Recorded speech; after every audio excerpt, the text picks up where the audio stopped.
Welcome to the Podcast Growth Show. Next level thinking on how to increase your podcast subscriber base. You may think running Facebook ads would be an excellent vehicle to promote a podcast. Facebook ads allow you to precisely target your audience and promise to increase your subscribers in a cost-effective way. So the title of this episode is a little tongue-in-cheek. Yet, I totally agree Facebook is the best paid promotion platform for a podcast. And our regular listeners might remember episode 3, Paid Podcast Advertising, a look behind the scenes, where we investigated some of the best platforms out there, Google AdWords versus Facebook versus others. And my point with this episode is not so much to argue that Facebook is a poor platform to advertise podcasts on, rather to point out that the Facebook podcast promotion process that most bloggers and marketers recommend is flawed. There have been a slew of recent posts on how to best advertise podcasts on Facebook, and I fundamentally disagree with the premise of some of these posts. Here's why. The issue has to do with where to send traffic once someone clicks on your Facebook ad. Many marketers out there recommend promoting Facebook episodes by directly linking to your iTunes or Android or Spotify episode pages. They argue this is better than sending people to a show notes page on your site. In fact, many of these posts argue that you don't even need show note pages at all, or to simply go with your podcast's host's default episode pages that they give you and with minimal content. The writers make the point that iTunes and Stitcher is, after all, where you want people to go to subscribe to your show, right? And the advice is that direct links to the iTunes episodes is the best way for Facebook ads to capture people on mobile devices, and also for targeting Android audiences by sending these ads to Google Play or Stitcher episodes directly. And we see many podcasts following this advice and missing out in the process. So my point is, I fundamentally disagree with promoting your iTunes and Stitcher podcast links through Facebook ads, and that's for the following reasons. I've got 5 reasons for this. Number 1, it costs too much. Sure, your ads may result in getting more subscribers to a podcast on iTunes and Stitcher, but Facebook marketing ads are expensive, and they should have a better goal than just to add listeners on iTunes and elsewhere. The cost per new listener is usually quite high. So think of it this way.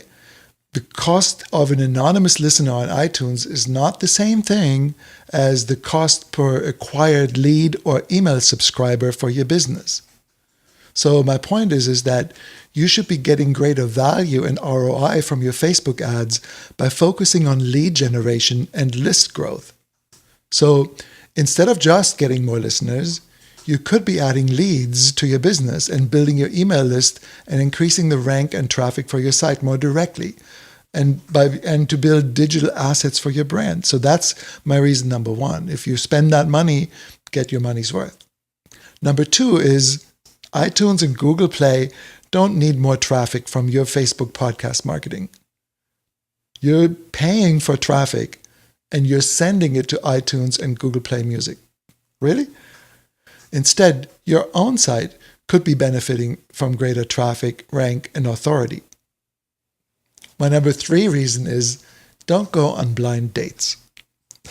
What I mean by that is iTunes and Google Play traffic may slightly increase your subscriber and listener stats at Libsyn and Blueberry, but you really can't measure the effectiveness of these ads, and Facebook won't even know how many listeners subscribe to your show on these platforms. With Facebook ads and click traffic, you don't really know who these listeners are that are clicking on your episodes. You're not capturing their email address, and you have much less of a chance to ever engage with them, even if they're big fans of your show. If you don't attract listeners to visit your show notes pages, you're essentially going on blind dates without ever even asking for a name. So that's a very passive way of promoting a podcast. Instead, your podcast listeners should be coming to your site, not to iTunes, because you offer valuable additional episode information there. They could be signing up to receive podcast notifications via email. They could discover links and resources about your guests. And they could download more relevant content and resources from you in exchange for an email address. So when recording your podcast, make sure that you mention an easy to remember episode show notes link like mypodcast.com/123 for episode 123. Mention this often, for example, at the start of the show, or create your own mid-roll segment by inviting people to visit your own site, and then include it again in the outro. Reason number 4 is no digital sharecropping. In my opinion, too many authors, speakers, entrepreneurs, and small businesses spread their entire online presence across third-party platforms. They want authority and recognition in their space, but they also are conscious and responding to the promised audience and engagement that many of these platforms offer. So the term digital sharecropping was first coined by Nicholas Carr, and what he meant by that was the distribution of production goes into the hands of many, but the concentration of the economic rewards goes into the hands of only a few. And so if we translate that, what we often see with our clients who come to us for help was they post all over the place. They post all of their valuable intellectual capital and thought leadership content on platforms like Medium, LinkedIn, on Facebook. Their videos exist only on YouTube. That's the only place you can find them. Their podcast episodes only on SoundCloud, iTunes, or Stitcher. In other words, on platforms they don't own outright. That's where the traffic goes through.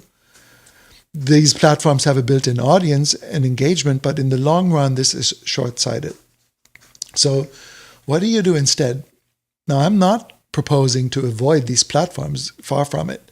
However, I am saying that all the social and ad traffic to promote your podcast should land on your own great homepage or in your episode page. We recently published a video walkthrough which showcases a highly converting podcast website design pattern called the Upside Down homepage. Go to podcastgrowthshow.com/E7 for a link. Now, the effort and cost involved in creating a podcast homepage and maintaining your podcast show notes are well worth it in the long run. The time spent pales in comparison to this time that you're already spending on creating your content in the first place. So what I'm saying is your content should live first and foremost on your own site, and only then should it be shared from there outwards, spreading out to third-party platforms or social engagement, especially if you're using podcasting as a content strategy. So we call this process outward syndication. Many processors build their own system for sharing new podcast episodes on social media once they're published. And the process that we follow, for our clients is to promote and cross-promote their episode show notes gradually across a range of platforms. And the syndication channels we include are YouTube, Medium, Blogger, Facebook groups, Facebook pages, LinkedIn personal pages. So you do want to distribute it to as many platforms as possible, and as many social networks as possible. But we do it gradually. And why? Is because episodes are promoted on any third-party platforms, we want to ensure that the show notes page goes live on your own site first, and that it's indexed by Google first. What we don't want is that when you search for your episode online, the first thing that pops up is a Medium post or an article on LinkedIn. And so therefore, we use the staggered approach of a 3-week delay, and rel canonical tags, explanation of that is in the show notes again. And this is true for Google, Bing, and other search engine crawlers as well. It is to let them know where to attribute the rank to. So there are several ways to do this and ensure that your episode is indexed on your own site first. So first of all, when you publish an episode, you can go to Google Webmaster Tools, also known as Google Search Console, and manually submit your episode there for indexing. And this takes place immediately and is much quicker, because usually it takes 2 or 3 weeks for the Google bot to come and visit your website. And what if it's indexed on Medium in the meantime? You don't want that. So typically, the day we publish, we go into Google and let Google know that we've published it there. And we've discussed the importance of SEO-based cornerstone content elsewhere, but we've seen our episodes rank within a couple of weeks using this approach. And so then what do we do on the other platforms? Well, we delay by 2 or 3 weeks. So this happens, we only are published on other platforms after our own episode is live and indexed. And so that's the rel canonical tag meaning. That's the meaning of that. So take Medium, for example. If you just copy paste an episode into Medium directly, it won't honor your original article. But if you use Medium's import tool, it applies the rel canonical tag that I'm talking about here automatically. So don't just copy paste your episode show notes into a new Medium article. Use their import tool instead. We also follow a process with a syndication platform called StoryChief. That's a little more advanced, but we love that because it automatically, wherever it shares the content, applies the rel canonical, and it's a way of syndicating and cross-syndicating your content to a bunch of different platforms. And that's how we utilize to automate our syndication. And I think I'll create a whole episode about exactly how we do that. If you'd like to find out about StoryChief, in the meantime, go and visit podcastgrowthshow.com/E7 for the link. There's a sort of a one-time setup effort that's involved, but once you have multiple platforms set up to distribute to, it basically automates a lot and saves a lot of time. And it treats everyone like Medium and makes sure that the rank credit goes to your original podcast episode on your own site, and that's important.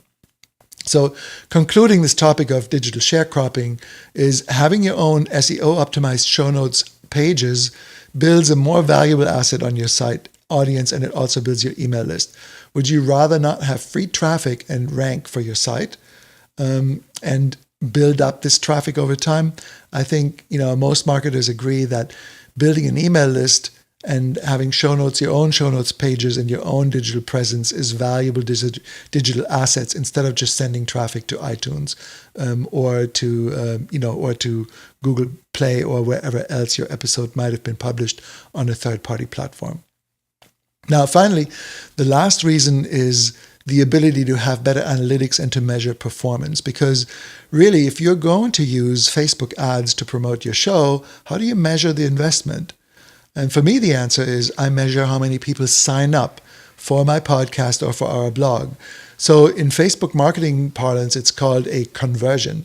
So this is not how many people clicked on your ad or how many anonymous people might have started listening to you on iTunes.